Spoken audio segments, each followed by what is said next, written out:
So let me give you 5 steps to really utilizing the power of positive thinking, even though I said this is about negative thinking. And then let me show you how to use negative thinking in an assignment, how to make negative thinking something that's useful for you.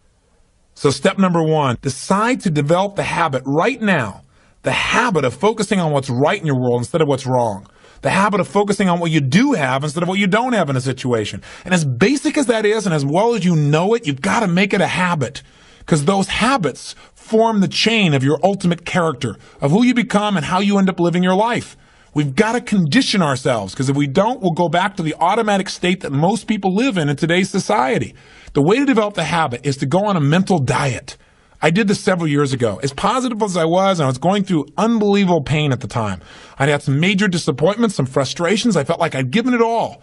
But what turned me around is one day I picked up this book called The 7-Day Mental Diet. It was a little tiny little booklet. And all the booklet really did was, for about 12 of the 14 pages, it challenged me to really see if I could really truly, for 7 days, live my life without one negative thought. And it kept saying throughout the book, now don't just say, yeah, I can do it, and don't just say, I'm going to do it. Think for a while before you commit to this. Don't actually commit unless you're really going to do it for 7 straight days, no matter what. It doesn't mean you don't have a negative thought. It just means that if you have a negative thought, you don't speak it. You set it aside. You forget about it. Or you replace it. If you say something negative, you go erase. What I really mean is this. Or you say, that's not what I mean. Here's what I mean is this. And you immediately focus on something good. It's not that nothing negative ever comes out. It's that you immediately do not allow yourself to hold a negative feeling, a negative thought for 7 straight days, day and night, even when it gets tough, even when somebody disappoints you, even when you get frustrated, even when you give your all and it still turns up lousy. Listen, if all I did was rant and rave on this tape and you didn't listen to anything else I said, but you took on this 7-day challenge, you can't believe what it'll do to your life. Now, I got to tell you, when I first read the book, I thought, wait a second, being positive isn't going to change my life. I got to deal with the real problems around me, those real challenges that are out there. I don't want to just be positive. Somebody says, how's it going? I go, I'm doing great. And they go, why? You go, I don't know, but I just feel good. I don't want to be that way.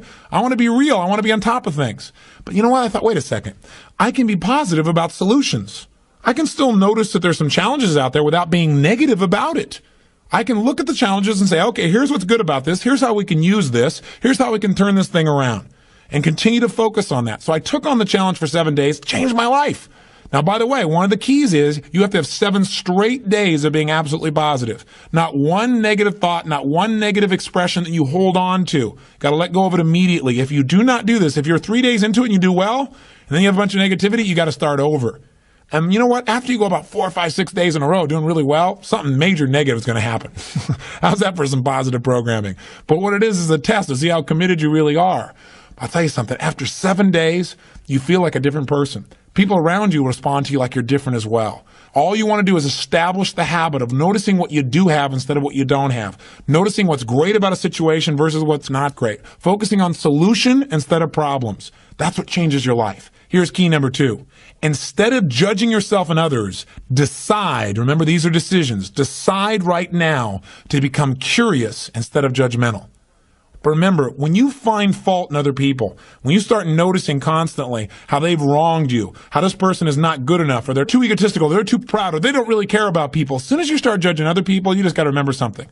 If you start judging other people, you're going to also start judging yourself intensely. If you're angry at other people, there's a very good chance you're angry at yourself as well. Maybe we need to perceive more and judge less. Maybe instead of finding fault with other people, without really thinking about what they've gone through to be where they are this day, maybe we can get really curious about what's making this person be in the state they're in, or what's the motivation behind this person's anger. For example, a lot of times we think somebody's being negative or angry or we're frustrated with them, but we never bother to find out what's really going on.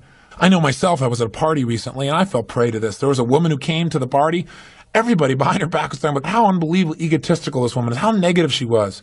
But you know what? I sat next to her at dinner time and I got a chance to really find out who she was. I got curious about her. And I began to find out about all the pain she'd been through in her life. When I realized was this woman was just barely hanging on to her life. She just needed to know that people cared, but she was so afraid of being rejected that she put out this ego because she didn't want someone to reject her, so she figured she'd reject them first. And I got a chance to really know her, and she was a wonderful person. I'll tell you something else we've got to be careful of that ties in with this, of our being judgmental. Out of our fear of having heroes in our society today, we seem to try and consume them and destroy them as quick as we can. We try to find something that's wrong with our heroes because, boy, we don't want another Jim Jones. We don't want another Jim Baker. Remember, we got to judge less, perceive more. We got to get curious. Instead of living in a society where we're so afraid, We're so afraid to believe in anything or anyone that we believe in nothing at all, and we lose our power of positive thinking. We try to protect ourselves from things we maybe not even need to protect ourselves from. Or we live in a society where we try and destroy our heroes, where we take somebody like Barbara Walters, an incredible broadcaster, a woman of incredible integrity, who gets nailed by one person in a book, and it's in every newspaper across the land, how she probably stomped on people to get where she was. That's absurd. Or Martin Luther King, after he's passed on, somebody comes back and stomps all over his career and his reputation. Is that the society we want to live in? Any person who takes glee in watching another person's pain will experience plenty of pain themselves. Remember the quote, "He who was without sin, let him cast the first stone." The bottom line is, if you go looking for brown, you're going to find it anywhere you look for it, in others or yourself. Free yourself from the disease of making others wrong, and you'll free yourself from the disease of making yourself wrong. You have a lot more energy to create solution instead of problems. It's part of the power of positive thinking instead of falling for the destructive power of negative thinking. If you want to get curious, just ask yourself, what do I like about this person? Wonder what's going on with this person that would make them feel this way. How could I help this person?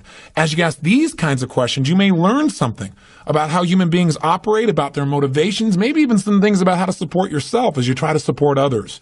Remember, get curious instead of judgmental. Here's key number 3. If you really want to develop the power of positive thinking as a habit, as a lifestyle, as a strategy for success, then decide right now to find something to appreciate from any seemingly negative person or situation. And develop the habit of giving compliments. See, if you really want to have some more positive feelings in your life, you got to keep focusing on what's right. You got to get curious. And most importantly, you got to find something to appreciate even in the tough times. Because in reality, as we've talked about so often before, the toughest times in your life sometimes provide you with the real resources to change your life. So what we've got to do is find something to appreciate. Not someday when things work out. We got to appreciate where we are right now. And this is something I talked to my daughter Jolie about today. Because she's in an experience today where I thought, well, gosh, she's not being very positive. And I'm going to talk about positive thinking. Because she came in to see me and she's feeling really sad. She's feeling really down, feeling really frustrated. And you know what her problem is? Her problem is she tried out and won the right to be amongst 3 girls who dance in the electric light parade at Disneyland. And that was about 3 or 4 months ago. She's been going there after school every day, driving from San Diego up to Anaheim, burning herself into the ground, getting up and going to school to be a straight-A student still and trying to visit with her family and her boyfriend. And she found herself maxing out. Now think about her problem. Her problem is that she gets to be at Disneyland and fulfill a childhood fantasy. Her problem is that she loves her family and wants to be with them as well. Her problem is she loves to be at school and really do that. Her problem is she has so much abundance that she has to figure out how to get it all in one day and she can't do it. And she's physically burning out. That's her problem. And you know what? She says, gosh, I want to be home. I want to be with you guys and all these things. I don't want to miss out on all this great time we have together. I want to be with you guys. I said, but honey, look what you're doing. She goes, yeah, I don't want to miss out on Disneyland either. I don't want to miss out on my career and what I'm doing and what's going on. What's the problem? The problem is she's finding out what's negative in both situations. She's focusing on what she doesn't have instead of what she does have. Now, I could be negative about that and say, gosh, be more positive. But you know what? In reality, I realized being negative in this situation may not be bad. What do I mean? I don't mean being negative. I mean being intelligent. I mean being critical in your thinking. Seeing what you don't have is sometimes useful too. This is what I promised you in terms of the power of negative thinking. Here's how negative thinking can be useful. I sat down with her and I said, honey, let's look at the advantages and disadvantages of both. Let's not just be positive. Let's look at it. The whole thing is positive. Let's know that no matter what you choose, you've won. You have what most people dream about. But for a moment, let's be a little bit critical. What do you love about Disneyland? What's great about it? What is it giving you? And let's ask the question that maybe we don't ask very times when we're just being purely positive. What isn't it giving you? What are you afraid about? What are you missing by being there? What's great about being at home more? What's great about those things? What's not great about that?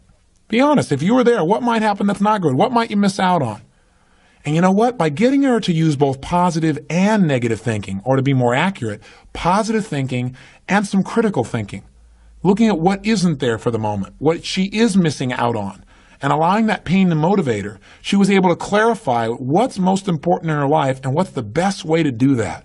And she came up with a plan that totally empowered her. And after a couple hours of conversation and fun, she looks better than she has in about 6 months because she's finally resolved what's most important. And sometimes just being positive and keeping a stiff upper lip isn't enough. Sometimes you got to stop and say, I am positive. I'm going to approach this from a positive way. I'm going to stay in a positive state. But I'm going to ask some questions some people may think of as negative, which is, what isn't working? Because if you're not willing to look at what isn't working, you can get yourself in trouble. So when I say number 3 is develop the habit of noticing something you can appreciate out of the situation, even something that seems to be negative. What I mean by that is find out what's working, but also appreciate what isn't working. Appreciate it enough that maybe it creates enough pain for you to want to make a change. Hey, being purely positive all the time is not the ultimate solution. Being purely positive 98% of the time to me is the solution. Remember our steps. Number 1, you're going to focus on how it really is. And that's what we did today. Jolie and I sat down and said, let's see how it really is. And let's not just be positive. Let's stop for a second. How is it really? What's good? What isn't good? What's great? What isn't great in this context? Everything is great, but comparatively, what's great? What's not in both situations? Now, how do you really want it? And she decided how she wanted it. Now, what are we going to do to make that happen? And she began to take actions that have changed her life. Probably will affect the direction of her life, maybe even her career. And she feels joyous and excited because she went through the steps. That's the balance between positive and negative thinking. But one thing you got to remember, you're going to spend most of your time being positive. Once you see how it is, that's it. Decide what you want and make it happen. Don't keep going back and saying, oh yeah, but it's not working. See, balance doesn't mean you spend 50% of your time positive and 50% of the time negative. Remember, balance on a human scale is a little different. Negative experiences are dense, and it doesn't take a lot of those focuses of negative to weigh a lot in your life. Make sure your focus is primarily positive, but at times, at special times that you designate, you're going to say, hey, what isn't working? And allow that pain to drive you to do something that's very positive. That'll change your life. Here's key number 4. Decide not to be perfect. You say, what? I said, decide not to be perfect. One way to make sure you're negative is always trying to be perfect. Because you know what? You're always going to notice you're not. Because you're this thing called a human being. When I talk to my daughter, Jolie, this girl works so hard to be perfect. Everybody seems to love her. She's a straight A student. She wants to be the very best at school. She wants to be the very best at home. She wants to be the very best at Disney. She wants to be the best at everything. And I'm trying to be the best constantly. In the past, she always noticed what wasn't perfect, and that created pain. So you can't do that. You're going to screw up. You're going to be negative. Things are going to happen where you don't follow through on what you know. You're going to make poor decisions. You're going to say things you shouldn't say, do things you shouldn't do, mess up like you shouldn't mess up. But you know what? When that happens, instead of being negative and beating yourself up and saying, boy, here's another example of me sabotaging myself, decide what you do want. And say, you know, I'm not perfect, but I am good. And what makes me good and what makes me great and what can make me excellent is as soon as I notice I'm not on track, I correct it and I get better. Your goal each day is to get better, not to be perfect. And that's all anyone can ask of you. If every day you really try and contribute more, be more, and do more than you were slightly the day before, that's all anybody can ask. And if you know you're going to screw up and you don't make it a catastrophe, it's easier to bounce right back up. See, the only way you fail is if you quit. But if you learn something and you expand from it and you make some new decisions that enhance your life and the people you care about, then there is no failure. Don't try to be perfect because you'll never succeed. And here's the final one, key number 5. Decide to develop the habit of using the F word, faith. Make sure that you're in the position of utilizing the tool that really positive thinking is about. Positive thinking, I've said it over and over again, really is just the power to believe. And as you believe, so is it done unto you. As you believe, so it's created. You need to make certain that you create that certainty inside yourself. And you know what? You and I both know there are going to be times when it looks grim. And the only power you really have is that power to have faith. To step forth and say, I'm going to put myself on the line. I'm going to have the courage to overcome my fears and to take action, even though it may not work out. Even though I may put out my love and it may not be reciprocated, I'm still going to put myself on the line. Because if I don't, that's the only way I can fail. See, without faith, nothing exists. And remember one more thing. No matter how bad it seems, this too will pass. That you've made it this far. You've been through tough times. Times when you didn't think you could pull it off. And you've made it. If you've made it through all the challenges of your past and your life still works, you still seem to be somewhat happy, you're still standing, as they say, then gosh darn it, you're successful. And you can make it through this too. It's the thing that'll pull you through. Faith is still the power. It's your ultimate power.